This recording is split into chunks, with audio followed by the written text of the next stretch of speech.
ஊழலுக்கு எதிரான முழக்கத்துடன் உருவாகி முதல் தேர்தலிலேயே ஆட்சியை பிடித்த ஆம் ஆத்மி கட்சி சரிந்தது எப்படி என்பதை விளக்கும் செய்தி தொகுப்பை பார்க்கலாம்.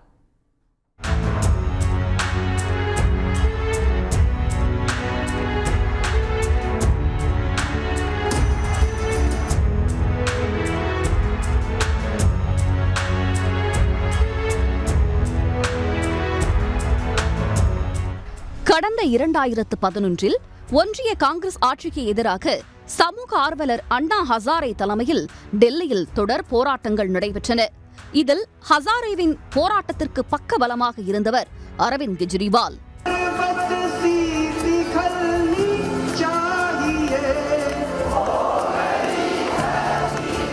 ஊழலுக்கு எதிரான இயக்கத்தில் இருந்து 2012 அரசியல் பிரவேசம் மேற்கொண்ட கெஜ்ரிவால் ஆம் ஆத்மி கட்சியை தொடங்கினார். 2013 டெல்லி சட்டப்பேரவை தேர்தலில் களமிறங்கிய ஆம் ஆத்மிக்கு முதல் தேர்தலிலேயே பெரும் வெற்றி கிடைத்தது. மொத்தமுள்ள 70 தொகுதிகளில் 28 இடங்களை அக்கட்சி கைப்பற்றியது.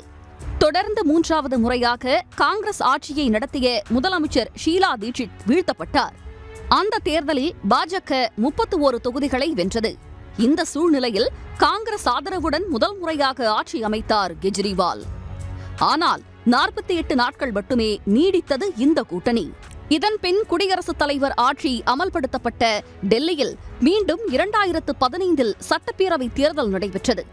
இதில் 70 67 இடங்களை வென்று அபார வெற்றி பெற்றது ஆம் ஆத்மி. மொத்தம் 54.3 விழுக்காடு வாக்குகள் அக்கட்சிக்கு கிடைத்தன. இதன் பிறகு 2020 சட்டப்பேரவை தேர்தலிலும் ஆட்சியை தக்கவைத்த அரவிந்த் கெஜ்ரிவால் 5 இடங்களை இழந்து 62 தொகுதிகளை தக்க வைத்தார். வாக்கு சதவிகிதம் 54 விழுக்காடு என்ற அளவிலேயே நீடித்தது. தொடர்ந்து 2வது முறையாக ஆட்சி பொறுப்பேற்ற கெஜ்ரிவாலுக்கு சவால்கள் அதிகரித்தன.